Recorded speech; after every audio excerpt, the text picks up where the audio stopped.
Let's come back to the country, where the Independent Electoral and Boundaries Commission has overhauled the manner in which election results are announced and will not be issuing regular updates on results or streaming in at the National Tallying Centre, as was the case in past elections. The Commission says it will only make one official declaration on presidential election results once it receives all official scanned results from the 338 tallying centres countrywide.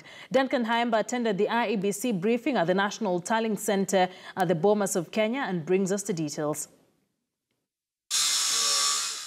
At the Bomas of Kenya, final touches are being done at the venue that will host IEBC's National Tallying Centre. But the poll agency says it will not be business as usual. Results will be handled differently once ballots are cast on August 8th.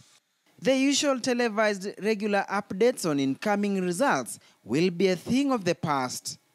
We're interested in the final result. If you read the Court of Appeal decision, the understanding we have is that we don't have to spend a lot of time doing the announcement. What we need to do is to collect all the results as presented to us by the returning officers to allow us now to announce the final result. When asked how the Electoral Commission will manage the anxiety and expectations of Kenyans, Chief Executive Officer Ezra Chiloba says, if the system works, the KIMS works, already expectations are being managed from the word go. Another new dimension is that presidential election results will no longer wait for the physical arrival of Form 34As. Now, what we do not expect is that the returning officers are going to come to Nairobi in the first instance. They will come to Nairobi, yes, but not for purposes of declaration of results, because those results should have been scanned at the tallying center.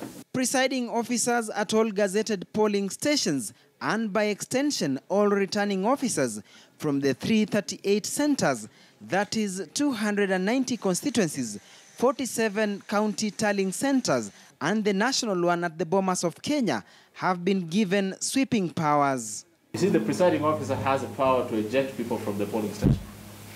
They're that powerful. However, all election officials will take an oath that will ensure they are ultimately responsible for what happens under their watch. They have to be oath, which also means that whatever decision they make, they must be willing to defend themselves when that time comes. At the same time, the Inspector General of Police, Joseph Boynet, has unveiled police choppers that will be deployed to zones earmarked as hotspots during the election. They will be on standby at specific areas for rapid response and reinforcement operations by police officers on the ground as and when the need arises, as the government reassures Kenyans their security will be safeguarded. We are prepared to do our part. It is not our responsibility as government or security sector to conduct elections. It is the responsibility of IEBC. From the IEBC, it is a confirmation to the country that its all systems go with 13 days to the ballot, as it warns all its presiding and returning officers that they will be held accountable for every action they will take at their respective stations. Duncan Haemba, KTN News, at the Bomas of Kenya.